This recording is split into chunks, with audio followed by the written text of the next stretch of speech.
What system requirements does Linux have? In general, Linux can be installed on practically everything. Whether the system we want to install has 16 or 32 megabytes of RAM and a Pentium 1 processor, it can run Linux. It might be an installation with a simpler graphical interface, like TWM or Fluxbox. It will not be pretty or colorful, but it will be stable and efficient enough to run all its basic functions. If we want it to look pretty, handle new devices, perform complex multimedia functions, then we need to deliver appropriate system resources. On identical machines, Linux will run a little bit faster than Windows. And it has an interesting function, namely no performance degradation over time. Everything depends on the type of work, the applications themselves. But the Windows environment, because of its many necessary services, which we do not necessarily use, requires more resources. The Linux work mode, depending on the graphical environment, has greater or smaller requirements. Minimum requirements are relatively low, and the environments for the recent KDE requires 2 GB of RAM. LXDE and XFCE require 512 megabytes and run smoothly on 1 GB of RAM. We mentioned performance deterioration over time. It happens because the Windows entire system configuration, application configuration, is stored in the registry. The registry swells over time, and even if we uninstall some applications, the registry will contain holes, which were used by the entries of some previous application. The Linux system has no such thing. A given configuration is read directly by the application, only when it's needed. The Linux system has the same performance, regardless of if it's 5 minutes or 2 years old. It's a great advantage, and you don't need to reinstall the system just to clean it up. It shows up when we experiment, like to switch applications, install, uninstall. It's a problem that does not exist in Linux environments. How much space does Linux take? Less than Windows, maybe a little less.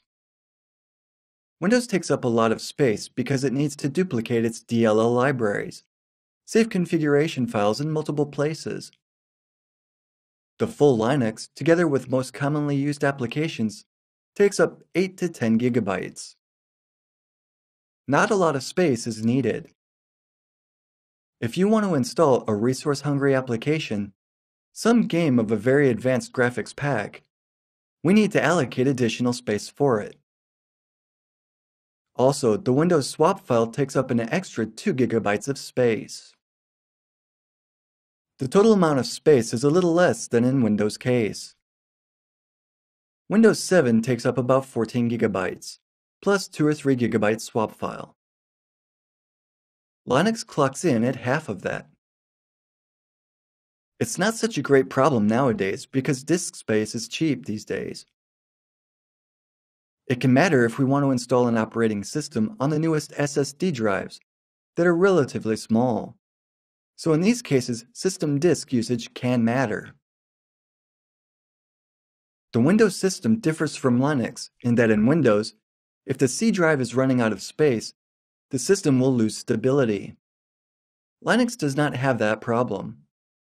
The only problem might arise if we want to write a log of system actions. The system will run out of space and will not be able to write the data. It will not stop working.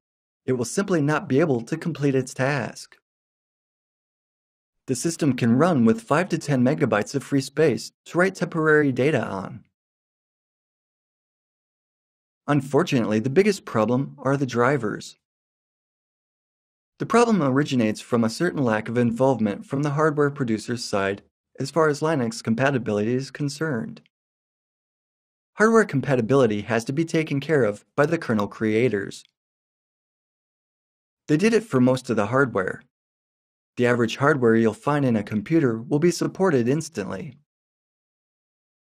There may be problems with some non-standard devices like modems. There's also a problem with graphic card drivers from ATI or NVIDIA. Nevertheless, both companies supply binary drivers.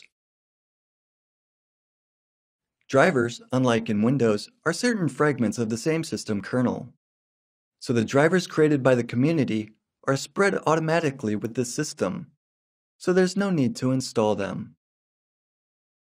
Many producers do not supply drivers because they come with the system. In some cases, when the need to install drivers arises, they'll be in alternative repositories, places to store software, or they can be downloaded from the producer's site. This is the case with NVIDIA graphics cards or ATI graphics cards. In the case of some scanners, printers, or devices that are simple in the way they're constructed, there's a need to install those drivers with the so-called firmware, which is built-in software. Theoretically, every device should have the full software in it. The driver should serve only to give the firmware instructions. Unfortunately, to reduce costs, many devices like Epson scanners are devoid of the repository to cut costs. In this case, the driver has to write the appropriate software onto the device on startup. Unfortunately, such software is usually closed, which means that it has some patents protecting it, or licensing restrictions, and cannot be supplied with the Linux system. We can use the Windows drivers to provide functionality in those cases.